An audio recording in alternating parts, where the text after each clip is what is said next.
day after arriving in Reading, my friends took me out to Bernie Falls. Bernie Falls is one of the most beautiful waterfalls I had seen, and it reminds me almost of a scene out of Jurassic Park. The nature was stunning, and it was a great way to spend the day with him and his family.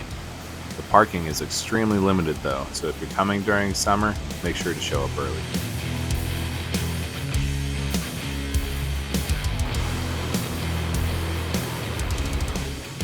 Since we used to be in a band together, we decided to bust out the laptop and interface to record a song just for fun.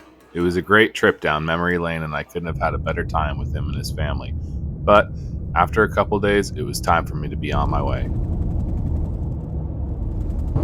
So we went from Redding, California, 95 degrees, to coastal Northern California, 59 degrees. Went through the Trinity Shasta National Forest. It's nice.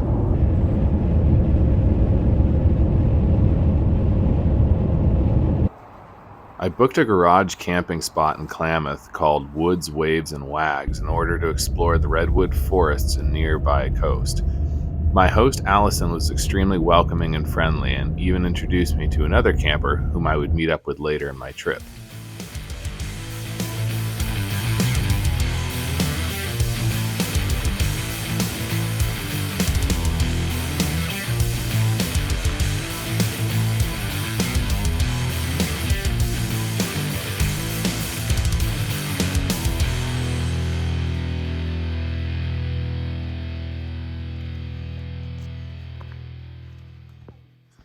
Being in the redwood forests is kind of like being on another planet.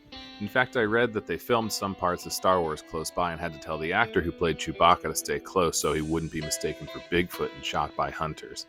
Coming from a city where the main trees are either palm trees or small pine trees, it was surreal to be walking amongst these giants.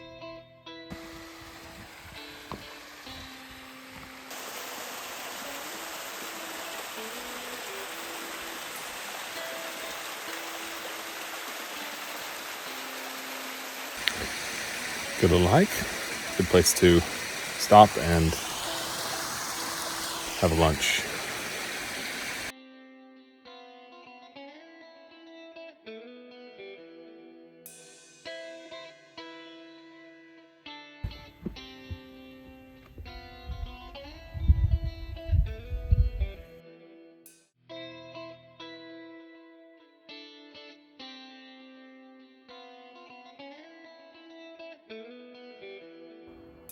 The next morning, I made some coffee and headed out to the Klamath Beach overlook, which would take me on a hike down to a so-called secret beach.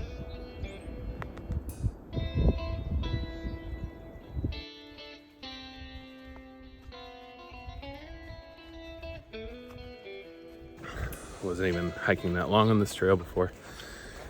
So what I'm pretty sure is bear scat. Also say if you come on this trail, just be mindful of wearing long pants and maybe some hiking boots because there's like stinging nettle all over the place.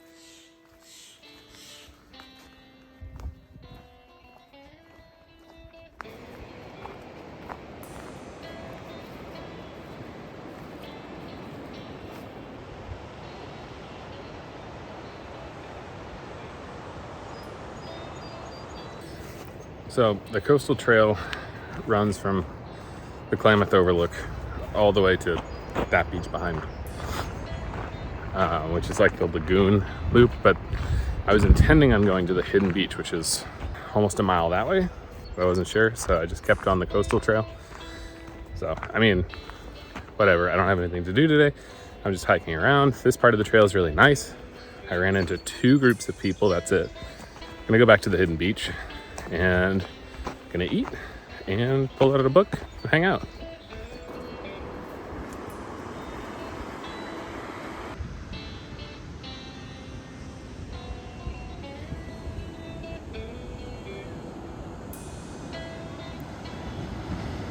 Klamath was beautiful, and I probably could have spent at least a week there, but I decided to continue heading north.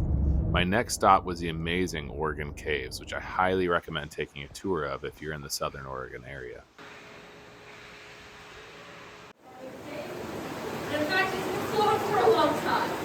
So long, it's carved out the shape of a welcome. Grow about an inch every 100 years. That seems pretty slow, though, right?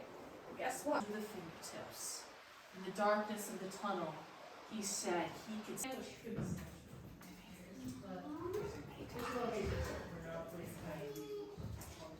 you'll create a sandwich between each other. Just sandwiching. Just rolled into Medford. The caves today were super awesome. It's really hot right now.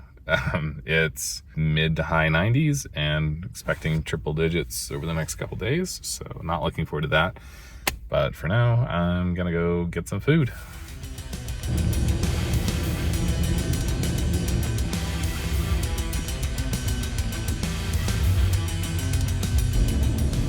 Just pulled into Crater Lake National Park. It's a pretty decent little line going from either direction at about 10:30 in the morning. So if you want to avoid that, get here early. I'm not sure how parking is going to be. All right. I feel like I got super lucky because I got a spot right in front of the gift shop. There's still actually a decent amount of parking. I think some people, like the early birds, are filtering out, and some of the second shift is coming in. So let's get to it. The hike around Crater Lake is about 33 miles, but I only walked from the gift shop parking area to the observation tower and back, which covers about a quarter of it. It was still a really enjoyable and beautiful hike. Go ahead and cue that music for Dumb Ways to Die. Have fun getting back up there, buddy.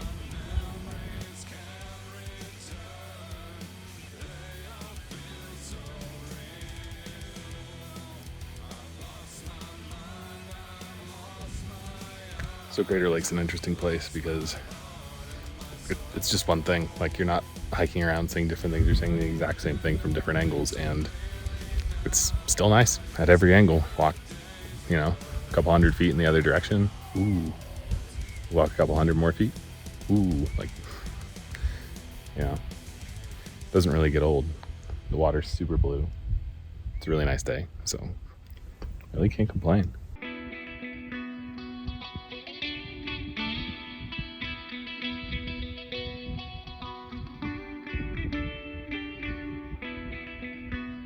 What's this? Another angle of the same lake. Ooh, ah. It's really nice. Even in early July, there's still a lot of snow kind of obscuring the trails in certain parts out here, and then fallen trees and whatnot. So definitely wear weather appropriate shoes. Reached another part where the snow has completely obscured the path, so fortunately we're using a path that somebody else did right up through here. So I found the path comes through here.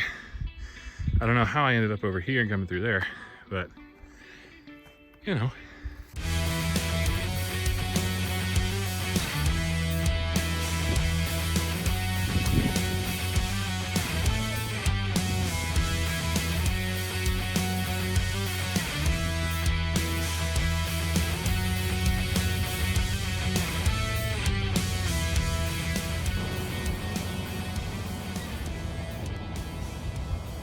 Next, I was headed to Eugene to spend some quality time with one of my cousins for the 4th of July. My filming was a bit sporadic during my time in Eugene because I was trying to balance being present and still catching some of the cool things I saw. Hi. Oh, really? Yeah, because you are bald.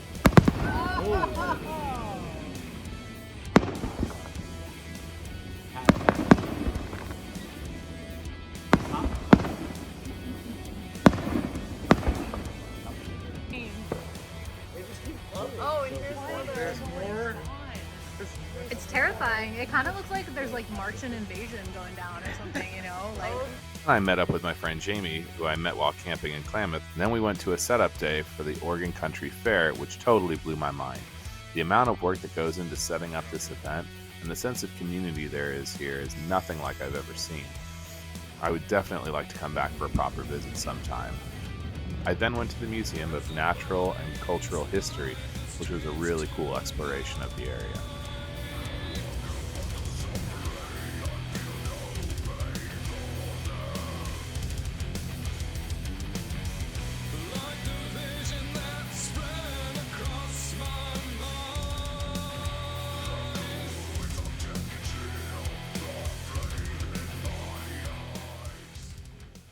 On my way to Portland, I stopped by the Oregon State Hospital, which hosts a museum that details the history of mental health and psychiatric facilities.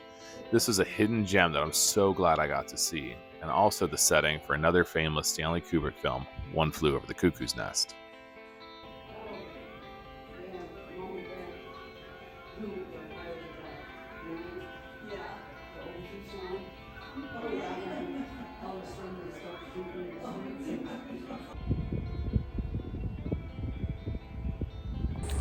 So each one of these copper cans behind me are the remains of former patients here, and they just were never claimed. And I guess through Ancestry.com and DNA testing, they've actually been able to reunite some of these canisters with their relatives after generations. So it's really cool to see the work they're doing here.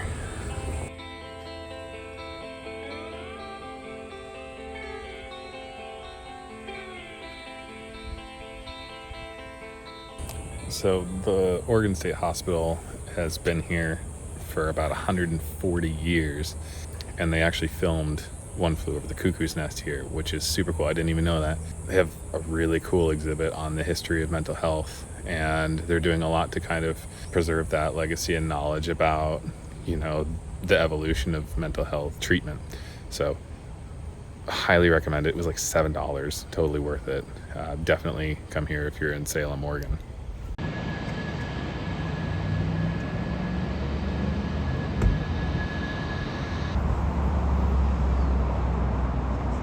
So Willamette Falls was an old salmon fishing village populated by Native Americans, and then it was basically dammed and turned into a hydroelectric for industry. I've looked at it from both sides of the river. Not much to look at. It's really industrial. It's a dam with some trickling water. Probably could have skipped it. Honest opinion. What I would not recommend skipping, though, are the Japanese botanical gardens, which are a very beautiful and well-maintained part of Portland.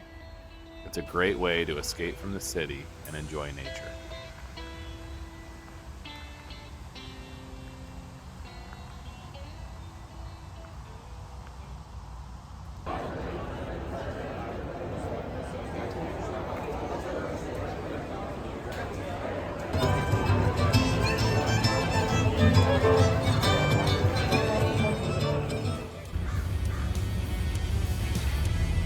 After stopping by Portland's weekend market, I decided to go full tourist and book a tour to the so-called haunted Shanghai tunnels at Old Town Pizza and Brewing. The tour took you underneath the city through the tunnels, and at the end you receive a few complimentary tasters and a pint of beer. While I didn't see any ghosts, there was so much interesting history that I learned on this tour that I highly recommend it. On my last day in Portland, I took a hike up the Beacon Rock Trail, which offered stunning views of the area from the Washington side of the Columbia River. This trail was really easy to follow and seemed to be a popular spot for climbers.